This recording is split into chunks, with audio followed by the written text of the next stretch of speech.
Ale když tak mi můžete taky pomoct, takový ale chtěl bych tak možná trošku říct o těch nástrojích. A možná předtím bych chtěl hlavně poděkovat hlavně Martišovi tady, který vlastně nevím přesně proč, ale nějak se rozhodl a pracoval na tom, že si museli učit Gamelán, že jsme museli je nákladákem do Prahy to vyzvednout z ambasády, za to bych poděkoval ambasádě.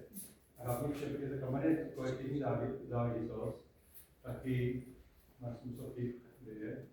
Tam vlastně taky jel do Prahy a všechno zařizoval.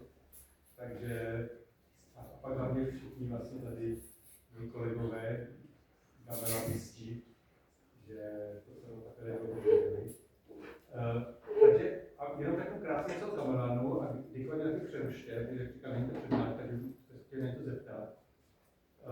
Gamelán je vlastně soubor nástrojů, takže ne lidi, je to soubor přímo těch nástrojů. Vlastně řekl, že ty nástroje spíš než lidi jsou v centru, jako jsou ve středu toho.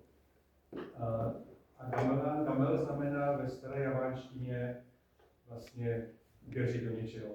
Takže taky, jak víte, tak většinou se tady budou dělat, doufáme, že nenavzájemní, ale budou být do nástrojů. Jsou to věcí nástroje. Gamelan se nachází na Jávě, na Bali a potom tam tak se to rozšířilo na různé jiné ostrovy, Indonésii, do Malajsie. A taky bych chtěl jako ještě říct, že většinou se mluví o Indonésii, ale gamelan se taky je zajímavý, se rozšířil vlastně po celém světě. Teď třeba v Americe, v Anglii jsou doslova stovky gamelanů těch souborů, kde se to většina jich, řekl bych takových 70-80% je na univerzitách, kde se to vlastně používá jako, je to, že gamelan není jenom o hudbě a je to vlastně jak spolu žít, jak spolupracovat, jak se, je to hodně o té kultuře, takže je to takový řekl bych, nástroj na učení se o jiných světech, jiných kulturách, což je musím dneska hodně důležité, protože nějak se ty jiné světy jenom bombardují. Takže my se snažíme nebombardovat, když taky jako udeřujeme věci. No a i třeba v Anglii je to zavedeno přímo do základních škol, je tam na osnovách je javánský gamelán. Ty důvody proto jsou proč zrovna javánský gamelán, že jak uvidíte tady, že hrajeme, když jsme tady měli jako 4,5 denní zkoušku symfonického orchestru, tak to asi nevypadalo moc dobře. A ten gamelán, já myslím, že třeba když dělám krátký kurz 2 hodiny, 3 hodiny, tak ono potom už něco celkem jde hrát, což není úplně špatně. To je velice jednoduché. Je to taky společenská věc na Jávě. To jsem chtěl říct ještě jedna zajímavá věc v gamelánu, že se to nachází vlastně v různých, je to třeba v palácích, je to taková velice, jak bych řekl, jako elitistická, klasická hudba a zároveň se to hraje na vesnicích. Já jsem si říkal, aby to moc exotizoval jako třeba housle, to taky hraje klasické hudby, ale taky třeba v lidovkách, že to není takový, ale že vlastně tím můžeme proniknout nebo se napojit na takovou hodně klasickou kulturu, ale i na obyčejné muzicírování, jak se hraje teď na Jávě, což ještě pořád jako tam normální zábava. A to jsem to chtěl říct, jo, že právě proto, že třeba jeden z nejoblíbenějších vlastně způsobů, jak si na Jávě užívat gamelan, že někdo má dost peněz, tak si koupí gamelan domů a samozřejmě gamelan hrát sám nemůže. A na rozdíl třeba i od evropské hudby, nebo řekněme o tajské nebo indické hudby, ani neexistují jako solové hraní, takže všechno je to v tom kolektivu, tam hrozný jako důraz na to, že se vždycky hraje společně.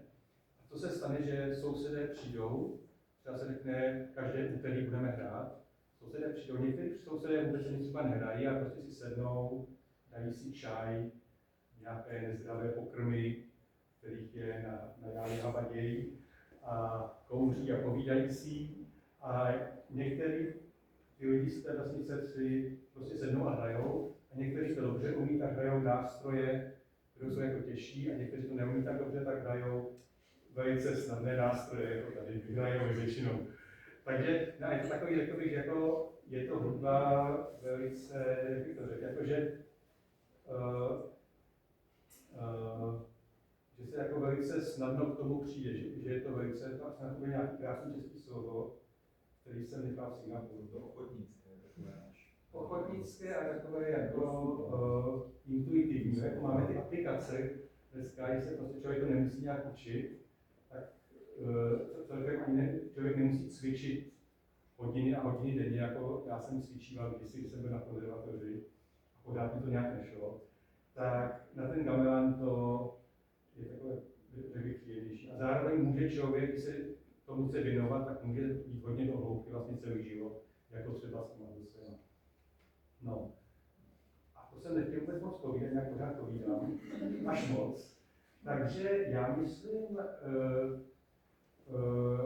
mám mluvit o těch nástrojích, možná až potom, možná něco zahráli. A potom ještě zase něco řeknu, jestli to přežijeme. Tak jo. A teď tu první skladbu, co hrajeme, ještě řeknu o té, to se jmenuje Sigromansach.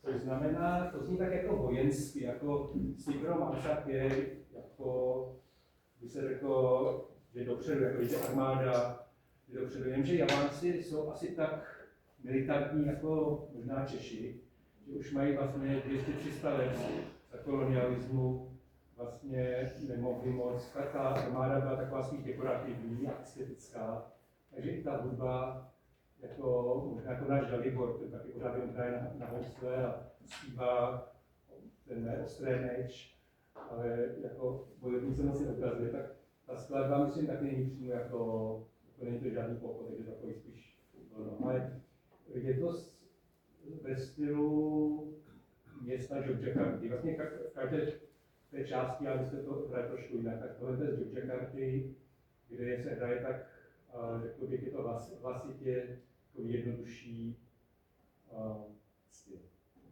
Radši budu zpívat.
Jo, hroznou radost, jak tady hraje vlastně. To je na jedné straně ukázka, jak jsem říkal, že vlastně za 4,5 dne takhle se dá hrát. Ale i jako jsem opravdu obdivuji tady moji kolegy a budoucí nové české nebo spíš hanácké kameranisty. Takže to byla jedna skladba. Teďko zahrajeme druhou, a než vám zahrajeme druhou, tak se pokusíme jenom tak jakoby trošku ukázat, jak to funguje, aspoň tak hodně přibližně. Takže, jak vidíte, hrajou všechny nástroje dohromady. A teďko vlastně zkusíme zahrát pár těch různých částí vlastně toho souboru zvlášť.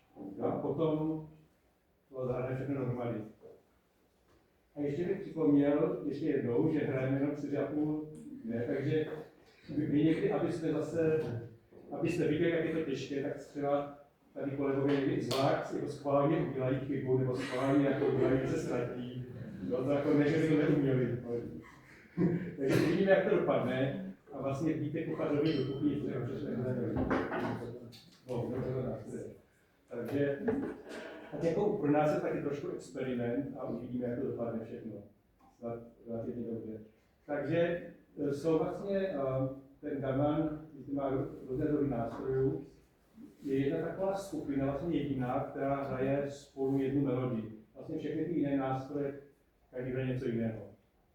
Tak ta skupina, to se jmenuje balunan, balun znamená kost, takže taková kostra. A nebudu o tom vyprávět těch metaforách, že už jsme tady studenti se mi začínají smát, ale v podstatě hrajeme to, by se to hrálo tradičně na tyhle ty 3 nástroje, tenhle taky, ale my to taky hrajeme tam ještě, protože vlastně neumíme na ten hrát. To potom ještě ukážeme zvlášť. Takže vlastně zahrajeme takovou tu základní melodii, má vlastně 32 dob, je takový cyklus, tak nejdřív vám zahrajeme tu základní melodii, takovou tu kostru. A potom k tomu budeme přidávat, jak se to vlastně, ta kostra na tom, jak je to maso a ty krásné, ne maso, to tělo. A obličení, ornamenty, jak se to prostě pohybuje. To nevím, jestli je snad takové, ale je to. Tak zkusíme to. Vyhraju.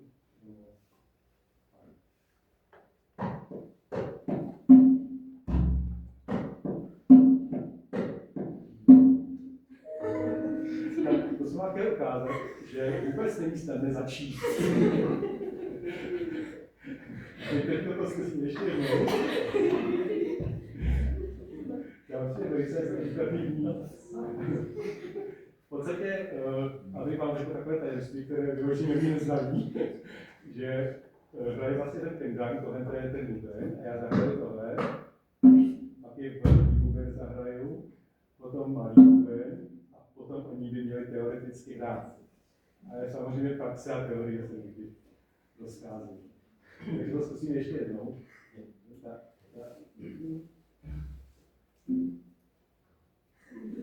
Oni to umí, jenom oni to tak dělají.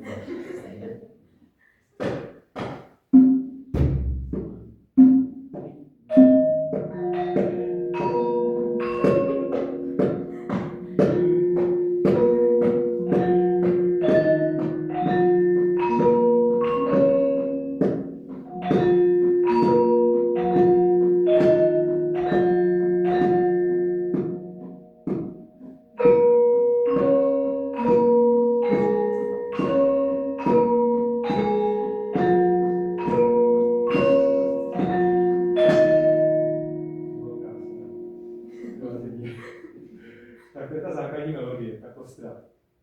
A teď k tomu přidáme, je tady druhá skupina zajímavá nástrojů, to jsou tyhle vlastně gongy, co tady jsou tady za mnou a tady. A my to musíme říkat interfunkce hudební, že vlastně ta melodie, oni označují jako ve věta, tak máme tečku, část a tak dále. A tady vlastně na konci jedné věty hudební hraje velký gong.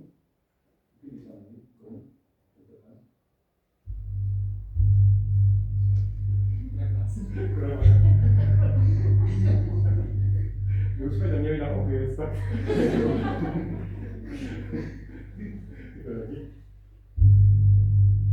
Tak to uslyšíte vždycky na konci takové té věty. A pak ten cyklus toho gongu je potom rozdělený do 4 částí finongem. To zní takhle. A to potom uvidíte, vlastně to, že bude, když bych to hrozně zrychlil, tak to bude gong, finong, finong, finong, finong, gong, finong, finong a tak dále. Takhle to jsou hodinky. To jsou na běží vždycky, kdy ten finong byl ve čtvrtku, ve 3/4 a pak gong je ten velký zvon. A pak je tempo, který vlastně hraje mezi těma finongama. Vidíte, co mají to tu?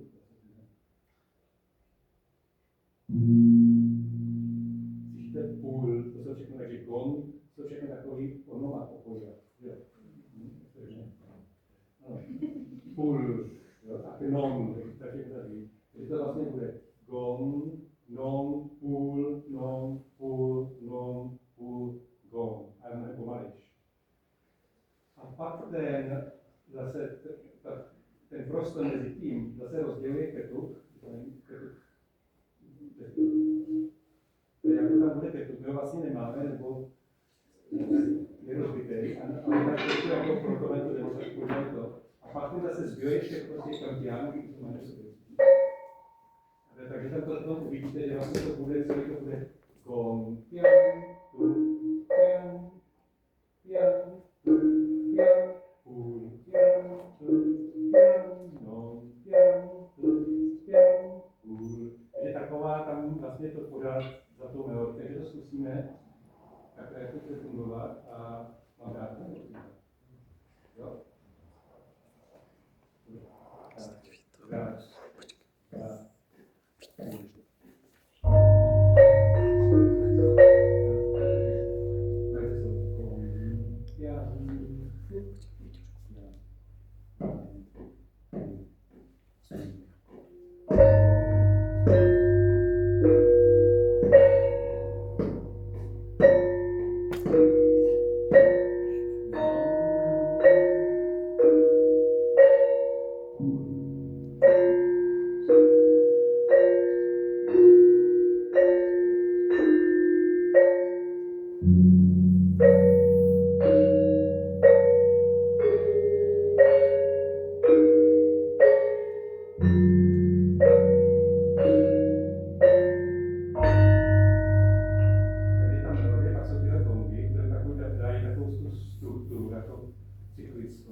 Bude hrát tu základní melodii a ty dva nástroje tam spolu, si všimněte, budou to vlastně vyplňovat tak jako ornamentu na textu.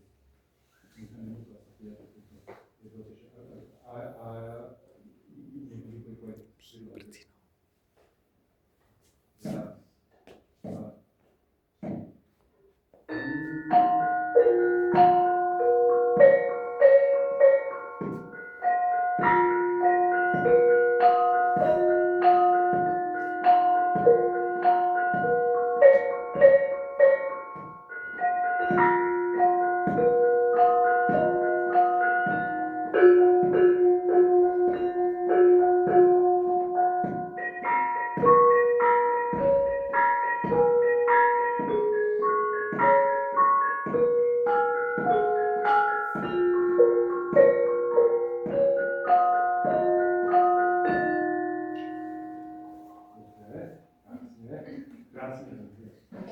A teďka další věc, jak tady rozkazujeme to přednášku, tak je další takový zajímavý úkaz gamelánu, že ta melodie, nebo vlastně všechno, co hrajeme, se to dá vlastně tak jako roztáhnout.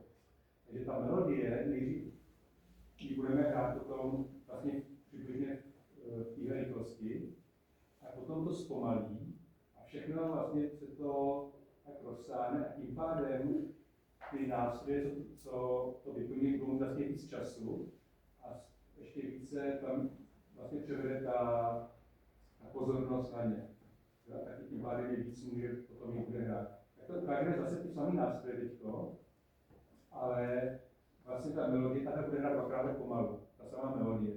A oni to vlastně vyplní, oni budou mít vlastně víc prostoru se vyžít.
Zkusíme to samé, a teď to zase jiný nástroj, tamhle předtím.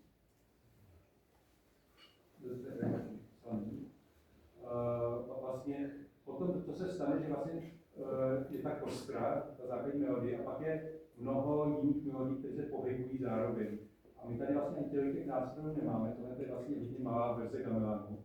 A aspoň pár jich vám ukážeme. Takže je to vlastně ta samá melodie, zase jiný hlas, který potom uslyšíte zároveň se vším všudy.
Zvlášť talentovaná studentka z Olomouce.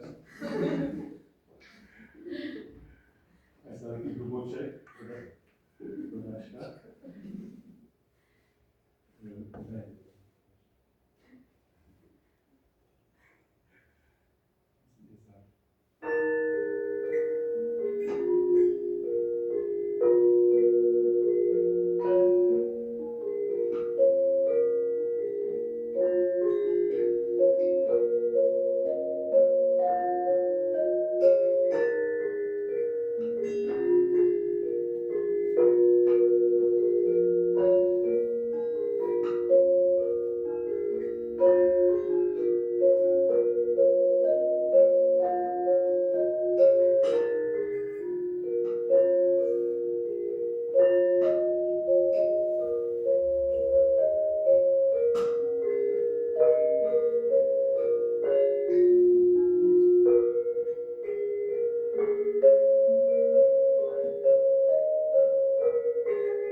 co slyšíte, je tam bude zpívání, které bylo taky toho součástí. A to nebudeme teď předvádět, protože to bude předpoklad.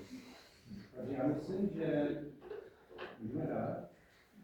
Je to skladba, která se jmenuje Mugy ráju, což jsme tady překládají na to projde. Projde to. Ano. Prostě je to taková, řekněme, ani ne modlitba jako, jak to řekl, jako,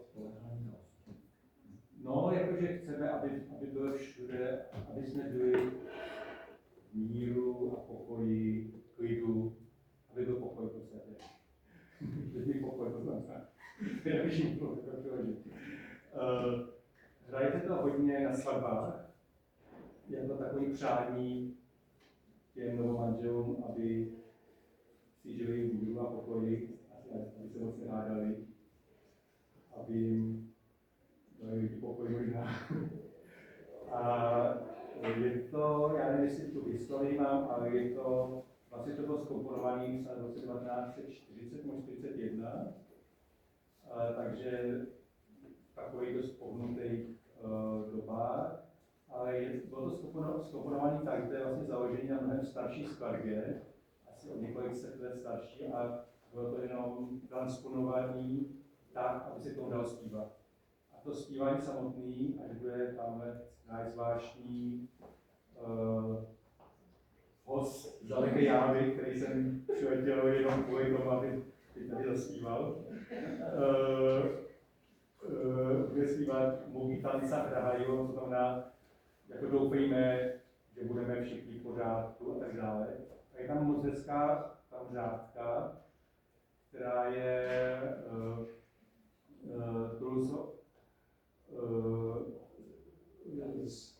Kalisace Sapino Godo Renčono. To znamená, nenechte se svést plány. Takže prostě asi na Jávě prostě mít plány. A já jsem celkem k tomu, že když člověk má moc plánů, tak to jako lepší ty plány nemít, lepší prostě tak žít, mít pokoj. Asi jako moc, jako stejně nevíme, co se stane. Takže já se celkem, pro mě jako je poučné, jako nic moc neplánovat. A to nějak dopadne. Tak taky myslím, jak budeme hrát, to taky jsme moc neplánovali, to nějak to půjde nebo to nepůjde. A je to, takový ještě bych řekl, že je to vlastně asi ten pro nás nejtěžší skladba. Jako myslím, že opravdu, že normálně se tohle po 4 let neučilo. A my to bereme jako, že není důležitý ten produkt, vlastně, jak to vlastně dopadne, nebo nedopadne, ale když se vlastně máme ten zážitek se takhle učit a třeba i dělat chyby. A také to začne, budeme hrát nejdřív v tom vlastně původním tempu a pak to já přejdu na tenhle puntem, který se vlastně používá v tanci, a takový živější, a ty bunáky přejdu do jiného stylu, který se vlastně ještě neslyšeli. A potom to zpomalí a zase to bude v tom vlastně mazáč a pomalu. A my se máme snažit přestat hrát, ale všimněte si, že většinou učitel hraje na buben. To jsem si říkal, když jsem byl tady ještě tím, že možná jeden z důvodů, proč jedním vlastně jedním ten buben nemá paličku, ale ty studenty nebudou mlátit.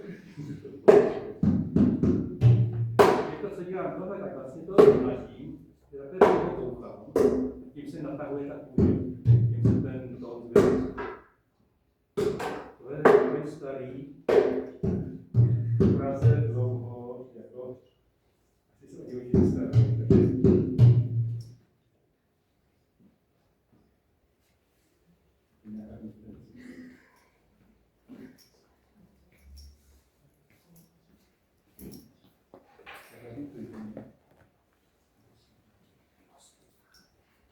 takže chtěla učitelka ústí. Spíkej!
jednu písničku, kterou musíme rychle zahrát, protože někteří z nás musí říkat. To je vlastně, tak sluchu Pato, to je vlastně taková spíš dětská písnička, který je takový, jako něco jako Skákal pes. A má to, taky by se o tom dalo mluvit dlouho, ale já nebudu. A je to trošku příklad, že Galman je velice takový pohebný a že na to hraje klasická hudba, ale je třeba pro děti se na to dá hrát, to je vlastně adaptované pro gamelan.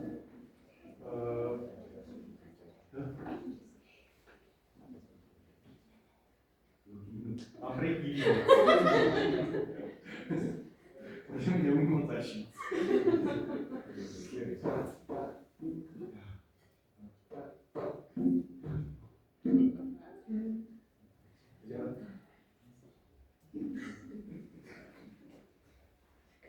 Je perfektně, jenom tady děláme, aby to bylo zajímavější. Tak jo.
stěnem publiku i všem účinkujícím a děkujeme ještě jednou.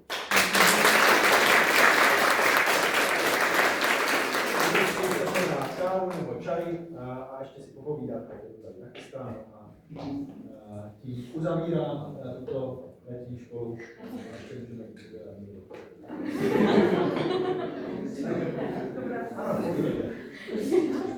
Jaká je cena takového souboru nástrojů? Nebo kdybyste chtěli pořídit, jaká cena se pohybuje? Tak teď například se v Německu prodává takový soubor o něco větší, o něco lepší, za takový 20 000 euro. Ale to je drahý, protože je to vlastně dopravní systém. A ta doprava stojí možná stejně nebo i víc než ten gamelan sám.